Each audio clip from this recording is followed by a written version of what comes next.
অসিদ্ধার শশার জমি আমাদের রেল গেটে যে অসিদ্ধা দাঁড়িয়ে আছে, অসিদ্ধাকে বলবো, অসিদ্ধা একটু এগিয়ে আসুন এই দিকটায়। সব গাছেই জালি ধরেছে, মানে শশা পড়তে শুরু করেছে। হ্যাঁ, তো এখানে একটা গাছ, যে কোনো একটা গাছকে একটু তুলে ধরবেন আপনি। ধরুন এই গাছটাকেই তুলে ধরুন। হ্যাঁ, দেখুন আমাদের শশা আমরা প্রথম এই মাঠে চাষ করছি। হ্যাঁ, এই হচ্ছে শশা গাছ, এই দেখুন এটা হচ্ছে জালি পড়েছে। হ্যাঁ, ছোট্ট ছোট্ট গাছ, এটা মাটিতেই রাখবো আমরা, মাচায় তুলবো না। এই দেখুন কিভাবে ফুল বেরোচ্ছে এবং থোকায় থোকায় সব শশা ধরা শুরু হয়েছে। সব গাছেই শশা চলে এসছে।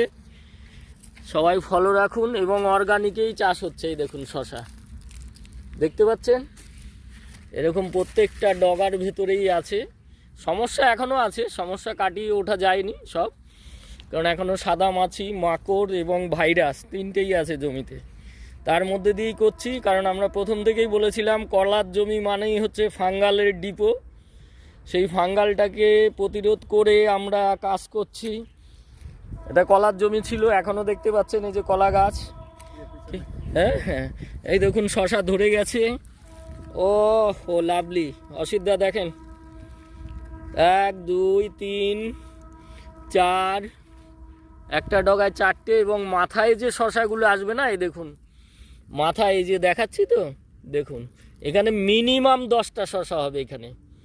হ্যাঁ, তার মানে এই যে প্রথম দিককার ফলন, এটাতে হ্যাপি হলে হবে না। হ্যাপি হতে হবে আমাদের কখন?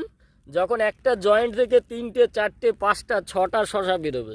এই যে এটা একটা বেরিয়েছে, পাশ থেকে দেখুন আবার একটা বেরোচ্ছে, এবং এখানে দেখুন এই যে আমার আঙুল দিয়ে দেখাচ্ছি, এখানে দেখুন 2টো জালি বেরোচ্ছে।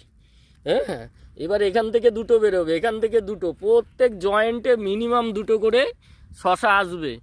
তো সবাইকে বলবো অর্গানিকে ফিরে আসুন। আমরা চেষ্টা করছি সম্পূর্ণ অর্গানিক করার জন্য। আস্তে আস্তে সবাইকে বলবো সহযোগিতা করুন। যারা আমাদের বেথুয়াডরির মধ্যে আছেন, তারা অসিদ্ধার সঙ্গে কন্ট্যাক্ট করবেন, এবং যারা বাইরে তারা আমার সঙ্গে কন্ট্যাক্ট করবেন। এখানে কমেন্টস করে নিজের অ্যাড্রেস জানাবেন, তাহলেই আমরা কন্ট্যাক্ট করে নেব। থ্যাংক ইউ সবাইকে। এবং কোন কোন প্রোডাক্ট কীভাবে ইউজ করছি সেটা আমরা ভিডিওতে বলছি না, পরবর্তীকালে সাক্ষাতে সবাইকে জানাবো। Thank you, wish you all the best.